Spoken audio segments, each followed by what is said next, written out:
approached you that they wanted to do this documentary, what were your first thoughts?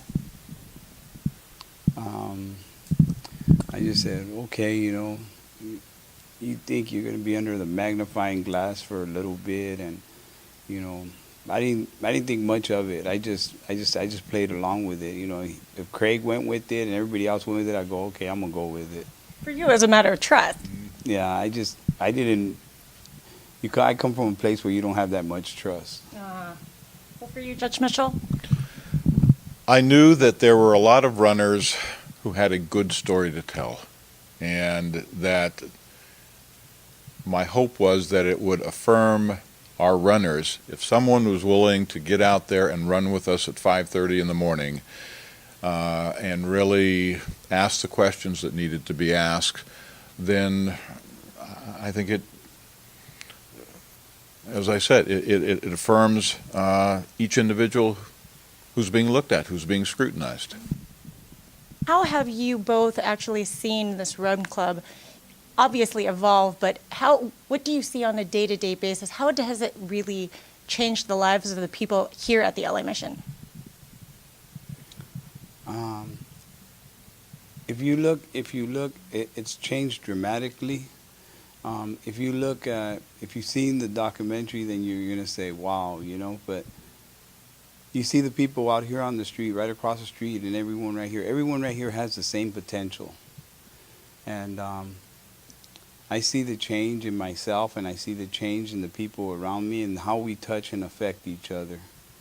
And it's a big happy family right here, that you look forward to coming home to every day. I'm here with the filmmakers and the producers of the documentary Skid Row Marathon. I watched this movie last night and was absolutely touched by the stories. I want to know how you guys came about, in finding the judge and, the subjects of the film. Well, we read an article in the LA Times about 4 years ago about a judge who started a running club on Skid Row.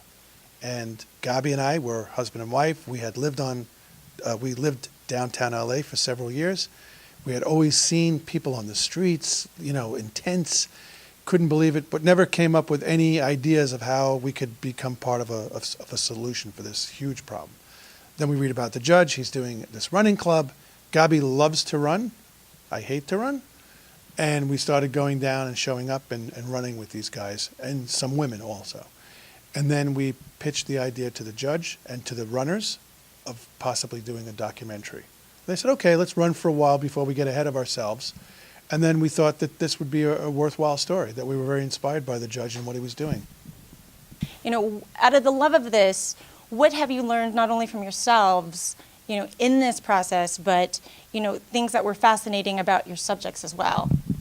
Well, it's great you bring up love in this case, because I work on a lot of documentaries, and I work on all kinds of amazing stories with great filmmakers.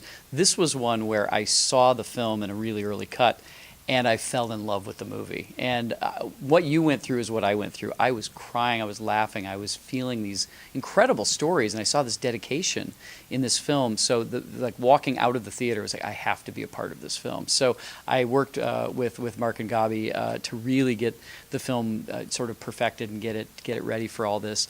But the whole spirit of the film was exactly what I wanted in a film that I was going to be involved with. Something that inspires people, that makes people want to do better things in the world. And so much negative news that we have to put up with, especially in recent times.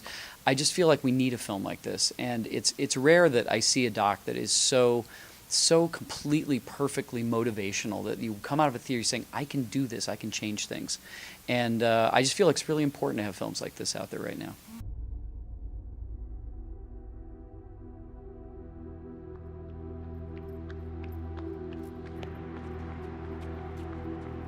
The running club started a year and 2 or 3 months ago. My involvement gives me the ability to impact lives in a way that I cannot as a judge. The total state prison commitment for Mr. Williams is 71 years, 4 months to life. Thank you.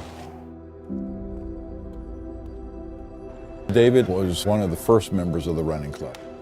I slept up under here for maybe 2 years. I'm down on Skid Row. You know, I'm better than this. No, I'm not. I'm not better than that at all. I got no hope. That's where I wound up, Skid Row, and I lost everything when I went down there. I said, what gang are you guys from? I started shooting at them, and I seen them both fall right there in the driveway.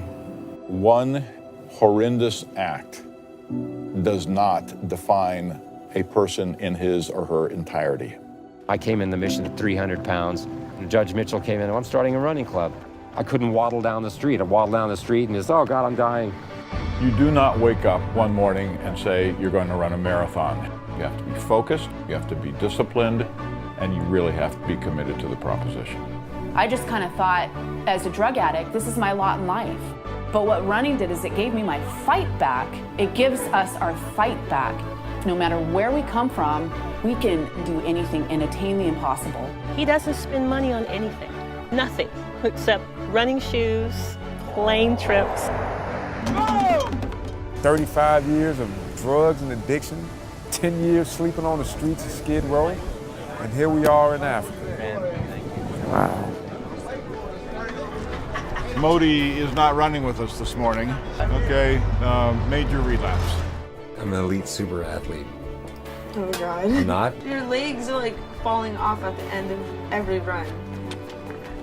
People question, why are you spending this kind of money to take people halfway around the world? It's such a big deal being here. It's not just about homeless people running in Rome. Giving someone from Skid Row an opportunity to come to a glorious city is incredibly empowering. It gives them dignity, and that's what this is about.